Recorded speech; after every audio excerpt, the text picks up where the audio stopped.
said help, and he handed me a pile of books that were about this big and just said, read that. So it was sort of a Jung biography, memory streams and reflections, translations of Jung's notes on Sabina, her diary entries, sort of, there's got that. I spoke to a couple of psychoanalysts as well to kind of get that perspective on it. As far as the costume drama thing goes, yes, I do a lot of costume dramas. I don't know why, I love them. I think it's a taste thing. I just really enjoy them. I love reading about them. I love history. I love reading history books. So it's a privilege that that's part of my job. I just want to know if the Jung family would be so decent as to release the remainder of the letters that he wrote to Miss Streamline, because it's very good reading. It's very entertaining material, and I'd like to see more. The letters, you have to realize that at this era, at the end of there were maybe 5 to 8 mail deliveries every day. It was like the internet, before the internet. So if you wrote a letter in the morning, you were expected by the afternoon to get a reply to that letter. So there are tons of letters amongst all these characters. And in those letters, they quote each other. They say, when you said this, and when I replied that. So there's a lot of material out there for which is the basis of the screenplay. And so I would say that, given human reality, the script is very, very accurate, actually, very accurate. It's such a dense script, and we're trying to sort of get a concentrated solution of these characters, which obviously are very infamous. Everybody knows who these people are. Sabina. So I just really concentrated on the script. I thought that my main work really revolved around trying to get the rhythm of the script. It was written in such a way that I felt like it was a piece of music. So only through, lots of repetition did I start to uncover the rhythms through the piece and try to sort of respect the writing. And then any extra research I could do was really a luxury. I got a great book on Jung, which is like Jung for children. And it's sort of an idiot's handbook, and I think I found pretty much everything that I could find in that little book. I think I just want to say one thing. This is the 68th Venice Film Festival, and I am 68. So, and just to add to that weirdness, the opening film of the festival was called The Ides of March, and that's my birthday. So, just keep that in mind. At my age, having made as many movies as I have, not as many as Woody Allen, mind you, but still, I believe I have changed just in my understanding of my own version of cinema and how much footage I have to shoot, how I edit. I don't shoot a lot now, and I edit very quickly. And that's different from what I did when I first started out and was just exploring what cinema was. But in terms of changing, really, there's a basic principle for me that's always been there, which is that I give the movie what it wants. The movie tells you what it needs, and I give it that. I have sometimes had people say, "Are you going to Cronenbergize this?" Meaning, are you going to put some imprint on it that people will know is yours or something? I've never thought that way, and I never worked that way. You have to be very honest with your project. Once you decide to do the script of A Dangerous Method, then my devotion is completely to the script and to the characters and to the period. There's no thought in my mind of anything else, So I just shoot the movie that asks to be shot, basically. So Spider is different from History of Violence. All of the movies have their own, really, they make their own demands to make them work. And that's the way it feels to me.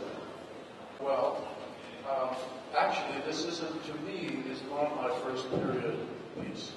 Because I did Naked Lunch, which was set in the 1950s and really required the costumes and the research into William Burroughs and Allen Ginsberg and Jack Kerouac and so on, and we reproduced that era, really.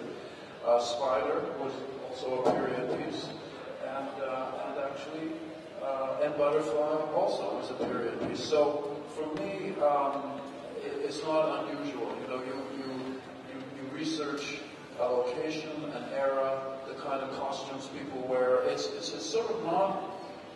It's exciting because it's a challenge, you know, to give, because you can't just put people in the costumes and shoot at the locations and feel that there's a magical thing that you have to try to catch. And it's very difficult to know if you've done it or not. I know people talking about Kira being the queen of... There are some actors who somehow cannot transpose themselves into a different time. They always seem like they're in this particular time, and they don't work somehow in the past. I think there is some truth in that, you know, whereas other actors can actually transform themselves into a mentality from another era. I mean, when you read what we all read of that era, it is very different. I actually think people's brains were different in the past. You know, I think our brains have actually changed because of the technology, because of all kinds of things. So, for example, to do a movie about Alexander the Great, to do it properly, would be incredibly difficult because I think these people were like aliens to us. They were not human in the way that we understand ourselves. So even going back 100 years, 120 years, is that challenge. The way people wore their clothes and what the clothes meant to them, which is always very important for an actor, whether it's modern or not. Their nervous systems are different. So that's the challenge of doing something that's in the past. As I say, it's not the first time I've done it, but it's a fascinating puzzle. It was why I cast them, actually. It was to sort of introduce them gently to the idea that they needed help, a lot of help. And you can see they're much better people now. Before they were messes when I found them. They were neurotic, hopeless. And now they smile. See Michael, he never smiled. Now we dress ourselves. Exactly.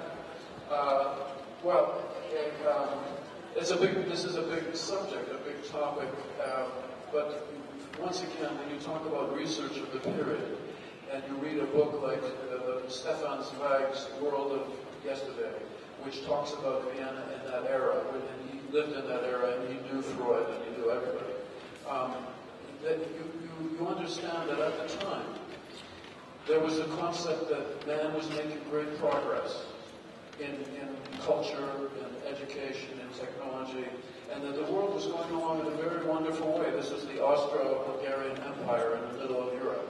And that Europeans were very civilized and sophisticated, and that we were gradually evolving from animals into angels, and we would be, human beings were changing. And Freud, with psychoanalysis, said, this is not true. This is a very thin veneer of so-called civilization, and there are things underneath our conscious minds that rationality cannot solve all the problems of civilization. And that these things, which he called the unconscious things, could erupt in a very disastrous way, and we should be aware of them. And of course, this was on the eve of the First World War, which of course ended the dream of progress and so-called European civilization and so on. So that was an incredible breakthrough in the understanding of what a human being is and what the human condition is, especially for the time. But you can understand how disturbing it was for people who believed in this ideal of order and control and progress, you know. And so I think psychoanalysis has evolved in many ways. But I can say that I was speaking to a friend of mine who is a social psychologist, and he says that in the last 15 years, people have come back to Freud because with MRI imaging, the imaging of the brain, they have discovered what they want to call non-consciousness as opposed to unconsciousness. There is a lot of activity in the brain, a lot of thought going on that is not accessible by our consciousness. In other words, Freud was absolutely right. It's like the theories of Einstein that have only now begun to be proved to be correct. So I would say that, as I say, a complex subject, and Jungian analysis is, I feel, personally, that Jungian analysis is really went off into a religious direction, as Freud feared. But I think it's more about spirituality and religious realization, if you're talking about Jung, as opposed to Freud, who was a different thing.